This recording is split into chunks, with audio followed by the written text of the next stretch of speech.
சிறப்பாக நடந்தது. கங்கை கொண்ட சோழபுரத்திற்கு வந்த பிரதமர் மோடி தந்தையை மிஞ்சிய தனையன் இருக்கக்கூடாது என கூறி உதாரணமாக கங்கை கொண்ட சோழபுரம் கோயிலை சொன்னார். சாதிவாரி கணக்கெடுப்பு மற்றும் வன்னியர்களுக்கு 10.5% இடஒதுக்கீட்டை தமிழக முதல்வர் உடனடியாக நிறைவேற்ற வேண்டும். சாதிவாரி கணக்கெடுப்பு நடத்தினால் தமிழகத்தில் உள்ள 320 சமுதாயங்களின் மக்களின் நிலை தெரிய வரும். அதனை செய்ய தமிழக முதல்வர் ஏன் தயங்குகிறார்? மிகவும் பிற்படுத்தப்பட்டோருக்கு 20% இடஒதுக்கீடு கருணாநிதி கொடுத்தார். அதனால் 108 சமுதாய மக்கள் பயன்பெற்றனர். தந்தையை மீறிய தனையனாக நீங்கள் சாதிவாரி கணக்கெடுப்பை நடத்த ஏன் தயக்கம்? அதனை செய்து சமூக சரித்திரத்தில் இடம்பெற வேண்டும் என்று தமிழக முதல்வரை கேட்டுக்கொள்கிறேன். 10.5% இடஒதுக்கீட்டிற்காக மிகப்பெரிய போராட்டம் நடத்த நாங்கள் தயாராக இருக்கிறோம்.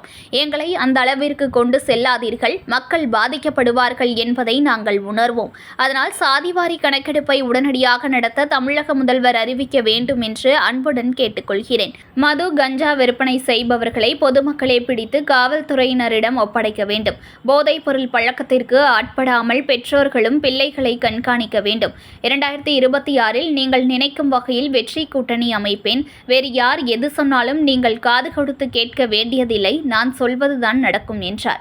பின்னர் அவர் செய்தியாளர்களிடம் பேசும்போது, வரும் 17ஆம் தேதி நடைபெறும் பொதுக்குழு கூட்டத்தில் விவாதித்து கருத்துக்களை கேட்டறிந்து கூட்டணி குறித்து முடிவு செய்யப்படும். இப்போதைக்கு எதுவும் சொல்ல முடியாது என்றார். ஐயா அவர்கள் அமைக்கக்கூடிய 2026 மருத்துவர் ஐயா அவர்கள் அமைக்கக்கூடிய வெற்றி கூட்டணி உறுதியாக 26 நாட்டை ஆளும் வெல்லும் கூட்டணியாக அமையும். அது எந்த கூட்டணிங்கிறது எனக்கும் தெரியாது, உங்களுக்கு தெரியாது.